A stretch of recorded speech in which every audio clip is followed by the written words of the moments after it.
Hello students, मैं आपका Yogendra sir स्वागत करता हूं मैं आपका अपने यूट्यूब चैनल ज्ञान शिखा इंग्लिश क्लासेस में। स्टूडेंट्स, आज हमको एक नया टॉपिक पढ़ना है, एम्फैटिक प्रोनाउन। टॉपिक आपने देख लिया होगा, एम्फैटिक प्रोनाउन। ठीक, ये रिफ्लेक्सिव प्रोनाउन से थोड़ा बहुत मैच करता है। अब चलिए शुरू करते हैं, देर नहीं करते हुए। एम्फैटिक प्रोनाउन, आप लोग वीडियो देखने से पहले वीडियो को लाइक कर दीजिए, शेयर करिएगा, सब्सक्राइब करिएगा, लेकिन सबसे पहले आप लोग लाइक करिए। ओके, चलिए शुरू करते हैं। एम्फैटिक प्रोनाउन। एम्फैटिक प्रोनाउन एक वर्ड होता है इम्फेसिस। इम्फेसिस का मतलब होता है फोर्स करना, दबाव देना। उसी इम्फेसिस से बना है एम्फैटिक। ठीक, एम्फैटिक प्रोनाउन का प्रयोग वहाँ पर किया जाता है जब हमको अपनी बात को फोर्स के साथ, मतलब दबाव दे करके अगर हम अपनी बात को कहना चाहते हैं तो वहीं पर हम लोग एम्फैटिक प्रोनाउन का प्रयोग करते हैं। ओके, एम्फैटिक प्रोनाउन का काम है फोर्स करना, दबाव देना। जब हम प्रेशर के साथ अपनी बात को कहना चाहते हैं तो वहीं पर हम एम्फैटिक प्रोनाउन का प्रयोग करते हैं। When A pronoun is used for emphasis, जब किसी प्रोनाउन का प्रयोग फॉर एम्फेसिस के लिए किया जाता है, दबाव के लिए किया जाता है, उसी को हम लोग एम्फैटिक प्रोनाउन कहते हैं। ओके, अब जैसे रिफ्लेक्सिव प्रोनाउन बताया गया था, रिफ्लेक्सिव प्रोनाउन बनाने के लिए हम लोग क्या कर रहे थे, पर्सनल प्रोनाउन में सेल्फ जोड़ रहे थे। Myself, ourself, themself, himself, ये रिफ्लेक्सिव था। यही सारे सेल्फ वाले प्रोनाउन, ठीक, जिस प्रोनाउन में सेल्फ लगा रहा था उसको सेल्फ प्रोनाउन भी कहते हैं। तो यही जो सेल्फ प्रोनाउन है, myself, himself, ourself, यही रिफ्लेक्सिव है, और यही myself, himself, ourself, themself, यही हमारा एम्फैटिक बन जाता है। अब सेंटेंस में हम लोग उसके प्लेस को देख करके पहचानते हैं कि वो एम्फैटिक है कि रिफ्लेक्सिव है। जैसे पीछे देखिए था, देखिए यही सारा पीछे बताया था ना, ये सब क्या है आपके, ये सब आपके रिफ्लेक्सिव हैं और यही सारे एम्फैटिक भी हैं। अब सब्जेक्ट के अकॉर्डिंग ये यूज किया जाता है। आई के साथ माई सेल्फ, आवर सेल्फ, आप देख लीजिए, यही सारा रिफ्लेक्सिव है और यही सारा एम्फैटिक भी है। रिफ्लेक्सिव के रूप में प्रयोग करेंगे तो रिफ्लेक्सिव हो जाएगा, और एम्फैटिक के रूप में यूज करेंगे तो एम्फैटिक हो जाएगा। अब कब एम्फैटिक होगा, कब रिफ्लेक्सिव, उसके लिए आगे चलते हैं। चलिए देखिए, ये हो गया एम्फैटिक प्रोनाउन। एम्फैटिक प्रोनाउन में बताया कि इसका प्रयोग हम लोग फोर्स के लिए, एम्फेसिस के लिए करते हैं। ओके, अब आगे चलिए। अगला पॉइंट है कि रिफ्लेक्सिव प्रोनाउन के लिए वाक्य में डायरेक्ट ऑब्जेक्ट होना अनिवार्य है। इसका मतलब हो गया कि एम्फैटिक प्रोनाउन वहीं पर आता है जहां डायरेक्ट ऑब्जेक्ट आता है। ठीक, अगर सेंटेंस में डायरेक्ट ऑब्जेक्ट है तभी एम्फैटिक आएगा। अगर डायरेक्ट ऑब्जेक्ट नहीं है तो फिर वहाँ एम्फैटिक नहीं आएगा। ध्यान से सुनिए, अगर किसी सेंटेंस में सेल्फ प्रोनाउन दिख गया, अगर किसी सेंटेंस में सेल्फ प्रोनाउन दिख गया और आपको ये पता करना है कि वो रिफ्लेक्सिव है कि एम्फैटिक, वो दोनों हो सकता है, लेकिन आपको पता लगाना कि क्या है, तो ऑब्जेक्ट देखिए है कि नहीं। अगर ऑब्जेक्ट है तो वो सेल्फ प्रोनाउन एम्फैटिक है, अगर ऑब्जेक्ट नहीं है तो वो सेल्फ प्रोनाउन आपका रिफ्लेक्सिव है। देखिए, रिफ्लेक्सिव का काम क्या है कि रिफ्लेक्सिव ऑब्जेक्ट के स्थान पर आता है। मान लीजिए सेंटेंस में सब्जेक्ट है, वर्ब है, और ये मान लेते हैं ऑब्जेक्ट है। ऑब्जेक्ट है तो रिफ्लेक्सिव क्या ऑब्जेक्ट के स्थान पर आता है। तो चूंकि ऑब्जेक्ट जब दे दिया है तो इसके स्थान पे अब वो आ नहीं सकता। तो इसका मतलब कि अगर यहीं सेल्फ जोड़ दिया जाए, ठीक, तो वो एम्फैटिक हो जाएगा। अगर ये ऑब्जेक्ट नहीं है, ठीक, तो अगर ऑब्जेक्ट नहीं है तो ये रिफ्लेक्सिव क्या करता है, जब ऑब्जेक्ट नहीं रहता है तो ऑब्जेक्ट के स्थान पर इसको हटा देगा और यहीं पर आएगा सेल्फ, ठीक, तो वो रिफ्लेक्सिव हो जाएगा। ठीक, तो सुनिए कि रिफ्लेक्सिव प्रोनाउन के लिए वाक्य में डायरेक्ट ऑब्जेक्ट का होना अनिवार्य है। एक चीज स्टूडेंट याद रखिए, कभी भी रूल के पीछे नहीं भागना चाहिए, कॉन्सेप्ट के पीछे भागना चाहिए। कॉन्सेप्ट ही आगे चल के रूल में चेंज हो जाता है। ठीक, कभी कोर्स के पीछे नहीं भागना चाहिए, हमेशा नॉलेज के पीछे भागना चाहिए। अगर नॉलेज है तो आप कोई भी कंपटीशन को क्रैक कर सकते हैं। ओके, और अगर आपको कॉन्सेप्ट क्लियर है तो आप कहीं भी कंफ्यूज नहीं होंगे। अगर आपको कंफ्यूजन दूर करना है तो आप कॉन्सेप्ट को क्लियर करिए। ओके, और कोई भी चीज़ जब तक आप सेल्फ स्टडी नहीं करेंगे, तब तक नहीं आएगा। आप वीडियो को ओपन करते हैं, एक बार पढ़ लिया, आप सोचते हैं हमारा काम ख़त्म हो गया। नहीं, वीडियो आपके पास पड़ा हुआ है, 1 बार, 2 बार, 4 बार, 5 बार, 6 बार, 10 बार, आज देखिए, कल देखिए, परसों देखिए, एक हफ्ता बाद देखिए, उसको हमेशा रिमाइंड करते रहना चाहिए, सोचते रहना चाहिए कि अच्छा लाओ आज एक बार फिर से देख लेते हैं। ठीक, कोई भी चीज़ है जब आप छोड़ देंगे तो भूल जाएगी, और उसको बार बार आप रिवाइज करते रहेंगे तो भूलेगी नहीं। चलिए आगे चलते हैं। पीछे बताए थे कि रिफ्लेक्सिव को अगर हटा देंगे तो उसका मीनिंग चेंज हो जाता है, लेकिन इम्फैटिक को अगर हटा देते हैं तो उसका मीनिंग पे कोई प्रभाव नहीं पड़ता। पीछे का वीडियो रिफ्लेक्सिव प्रोनाउन जिन्होंने नहीं देखा होगा वो पड़ा हुआ है वीडियो चैनल पे, जाकर के आप वहाँ से अच्छे से समझ सकते हैं। तो फिर से सुनिए कि दोनों में कंपेयर करिए कि अगर डायरेक्ट ऑब्जेक्ट सेंटेंस में है तभी इम्फैटिक आएगा, अगर डायरेक्ट ऑब्जेक्ट नहीं है तो इम्फैटिक नहीं आएगा। मतलब कि इम्फैटिक के लिए डायरेक्ट ऑब्जेक्ट होना अनिवार्य है, लेकिन रिफ्लेक्सिव के लिए अनिवार्य नहीं है। रिफ्लेक्सिव को हटा देंगे तो अर्थ मीनिंग चेंज हो जाता है, लेकिन इम्फैटिक को हटाने से मीनिंग का कोई चेंज नहीं होता है। ठीक, अब जैसे रिफ्लेक्सिव बनाने के लिए सेल्फ जोड़ते हैं, उसी तरह से इम्फैटिक बनाने के लिए सेल्फ जोड़ते हैं। इनका हिंदी होता है स्वयं, खुद। ठीक, अब आपको एग्जाम्पल देखिए। मान लीजिए सेंटेंस है, मान लीजिए कि आपके टीचर किसी दिन आपके घर आ गए, आपके टीचर या कोई मेहमान आपके घर आ गया। ठीक, और आपके पिताजी बैठे हुए हैं, मेहमान से बातें कर रहे हैं।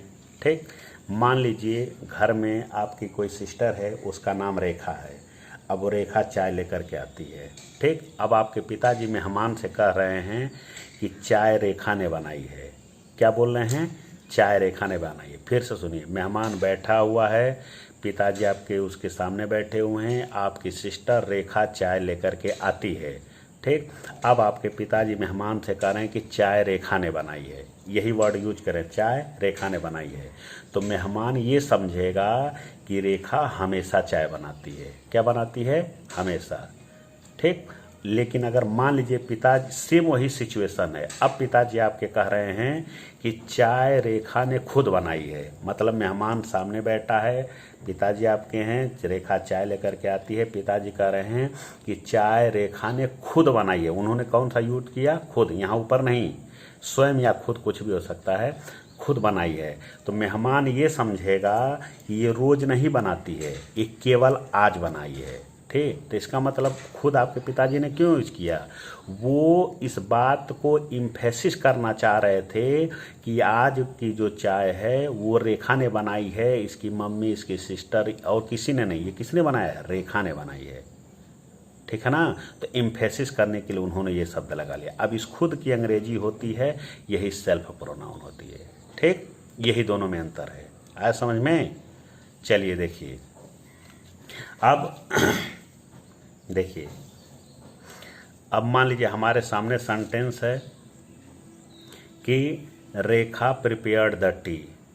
ठीक, ये देखिए सेंटेंस में सब्जेक्ट लिखा है, वर्ब लिखा है, वर्ब के बाद क्या लिखा है? ऑब्जेक्ट। सेंटेंस करेक्ट है, इसमें कोई कमी नहीं है।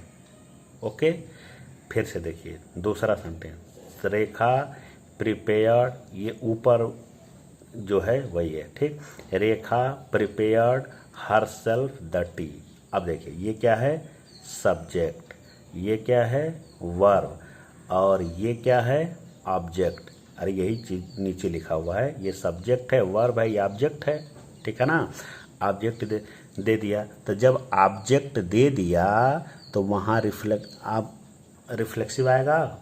नहीं, क्योंकि जब ऑब्जेक्ट दे दिया तो वहाँ रिफ्लेक्सिव की ज़रूरत नहीं है। अब देखिए सब्जेक्ट, वर्ब, वर्ब के बाद किसका स्थान आता है? ऑब्जेक्ट का। ऑब्जेक्ट के स्थान पे क्या लिख दिया है? रिफ्लेक्सिव। ठीक है ना? रिफ्लेक्सिव। ठीक, लेकिन ये साथ में क्या आ गया? ऑब्जेक्ट आ गया। तो जब ऑब्जेक्ट आ गया तो रिफ्लेक्सिव वहाँ लगेगा ही नहीं। ऑब्जेक्ट जब है तो इम्फैटिक होगा, रिफ्लेक्सिव नहीं। इस कारण ये सेंटेंस रॉन्ग है। ठीक, ये सेंटेंस क्या हो गया? रॉन्ग हो गया।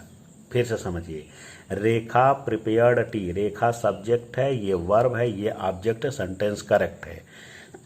अब हमने क्या किया है कि हमने इस ऑब्जेक्ट को इधर हटा दिए हैं और इस ऑब्जेक्ट के स्थान पे हमने रिफ्लेक्सिव ला दिया है।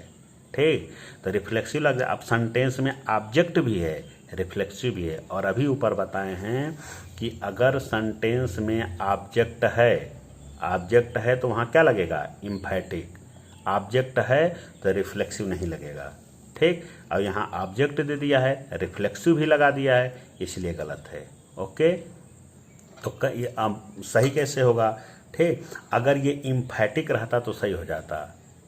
तो अभी बताएं, आप सब कुछ लोग सोच रहे होंगे कि आप बोल रहे हैं कि यही एम्फैटिक भी होता है, यही रिफ्लेक्सिव भी होता है। तो अभी देखिए, इसको अगर हम सेंटेंस को इस तरह से लिखते हैं, देखिए, रेखा हरसेल्फ प्रिपेयर्ड द टी। ठीक, हमने हरसेल्फ को उठा करके यहाँ कर दिया। ठीक, अब ये आपका एम्फैटिक बन गया। क्या बन गया, एम्फैटिक। ठीक, अब ऐसे समझिए, देखिए, सेंटेंस में subject plus verb plus object, यहाँ ये रिफ्लेक्सिव प्रोनाउन है। क्या है, रिफ्लेक्सिव प्रोनाउन, यही। ठीक, और सेंटेंस में subject plus verb plus object. अब सेल्फ प्रोनाउन को ऑब्जेक्ट के स्थान पे लिखेंगे तो रिफ्लेक्सिव हो जाएगा। और सेल्फ प्रोनाउन को अगर हम ऑब्जेक्ट के बाद यहाँ लिखें या सब्जेक्ट के बाद यहाँ लिखें, ठीक, तो ये एम्फैटिक हो जाएगा। सब्जेक्ट के बाद लिखेंगे तब भी एम्फैटिक, ऑब्जेक्ट के बाद लिखेंगे तब भी एम्फैटिक। ठीक, और ऑब्जेक्ट के स्थान पे लिख देंगे तो वही शब्द रिफ्लेक्सिव हो जाएगा। ठीक, अब देखिए, हमने क्या कहा कि ये यहाँ ऑब्जेक्ट भी दिया है, रिफ्लेक्सिव भी जोड़ रहा है, इसलिए गलत है। इसको एम्फैटिक बना दीजिए, अभी सही हो जाएगा। तो एम्फैटिक कैसे बनाएं, इसको उठा करके या तो यहाँ लिख दीजिए या तो यहाँ लिख दीजिए, अभी सही हो जाएगा। देखिए नीचे लिखा है, यहाँ हर सेल्फ को उठा के रेखा के पास ला दिया। अब ये एम्फैटिक है, ये करेक्ट हो गया। या इसको चाहें तो उठा के देखिए ऑब्जेक्ट के बाद यहाँ लिख दिया। तो एम्फैटिक सब्जेक्ट के बाद भी आता है, सब्जेक्ट के बाद आया है, ऑब्जेक्ट के बाद भी आता है, ऑब्जेक्ट के बाद आया है। तो ये एम्फैटिक है, ये भी एम्फैटिक है। ठीक, एक बार फिर दूसरा देखिए, सी हरसेल्फ सर्व्ड द गेस्ट। ठीक, अब देखिए, सी लिखा है, कोई बात नहीं, हरसेल्फ लिखा है, सब्जेक्ट के बाद सेल्फ आया है, इसका मतलब एम्फैटिक है। वर्ब है, तो ये एम्फैटिक कब होगा, जब ऑब्जेक्ट होना चाहिए। देखिए ऑब्जेक्ट दिया है, इसका मतलब एम्फैटिक है, ये करेक्ट हो गया। ठीक, अब नीचे देखिए, सब्जेक्ट वर्ब। ठीक, अब ऑब्जेक्ट के स्थान पे क्या लिख दिया, रिफ्लेक्सिव लिख दिया। ठीक, तो रिफ्लेक्सिव लिख दिया और आगे क्या है, ऑब्जेक्ट। तो जब ऑब्जेक्ट आ गया तो वहाँ रिफ्लेक्सिव नहीं आएगा, इसलिए सेंटेंस गलत है। ठीक, इसको सही करना हो तो इसको उठा के या तो यहाँ कर लीजिए या तो यहाँ कर लीजिए। याद रखें, जब ऑब्जेक्ट है तो वहाँ एम्फैटिक ही लिखना है, और एम्फैटिक या तो सब्जेक्ट के बाद आएगा या तो ऑब्जेक्ट के बाद। ओके, ये देखिए, आप देखिए जब तक आप खुद सेल्फ स्टडी नहीं करेंगे तब तक समझ लीजिए चीज़ें क्लियर नहीं होगी। वीडियो हमने दे दिया आपको, अब इसको आप 1 बार 2 बार 4 बार 6 बार 10 बार देखिए, रात में देखिए, सुबह देखिए, दोपहर में, किसी चीज़ के पीछे पढ़िए तो एकदम पढ़ जाइए कि वो क्लियर होना ही चाहिए। आज देखिए, कल देखिए, परसों देखिए, 4 दिन बाद देखिए, लेकिन देखिए सब्जेक्ट वर्ब, अगर किसी प्रोनाउन में सेल्फ जुटा है, myself, him self, her self, ठीक, वर्ब के बाद अगर लिख दिया जाए लेकिन ऑब्जेक्ट ना हो, वर्ब के बाद लिख दिया जाए ऑब्जेक्ट ना हो तो ये वो रिफ्लेक्सिव होता है। ठीक, लेकिन अगर सेंटेंस में सब्जेक्ट हो, वर्ब हो, ऑब्जेक्ट हो तो वही सेल्फ प्रोनाउन एम्फैटिक बन जाएगा।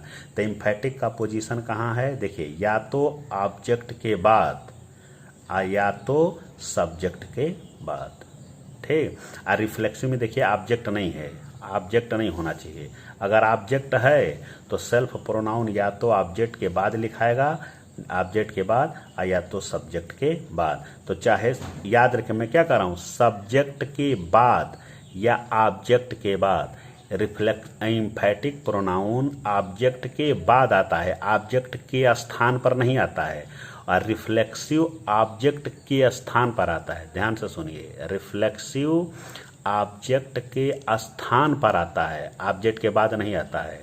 और एम्फैटिक ऑब्जेक्ट के बाद आता है, ऑब्जेक्ट के स्थान पे नहीं। अब उम्मीद करता हूं कि आपको समझ में अच्छी तरह से आया होगा कि इम्फैटिक के लिए ऑब्जेक्ट होना अनिवार्य है। अगर ये ऑब्जेक्ट नहीं रहेगा तो फिर इम्फैटिक नहीं बनेगा। ओके, तो ये देख लीजिए, आप इसको अच्छे से लर्न कर डालिए। ठीक, ओके। अब उम्मीद करते हैं कि आपको अच्छे से समझ में आया होगा, और आप वीडियो को शेयर करिए, लाइक करिए और अपने दोस्तों तक पहुंचाइए, सब्सक्राइब करिए और सेल्फ स्टडी करिए। ओके, तो मिलते हैं फिर अगले वीडियो में किसी अच्छे से टॉपिक के साथ। तब तक के लिए देखते रहिए आप लोग Gyan Shikha English classes. Okay, thank you.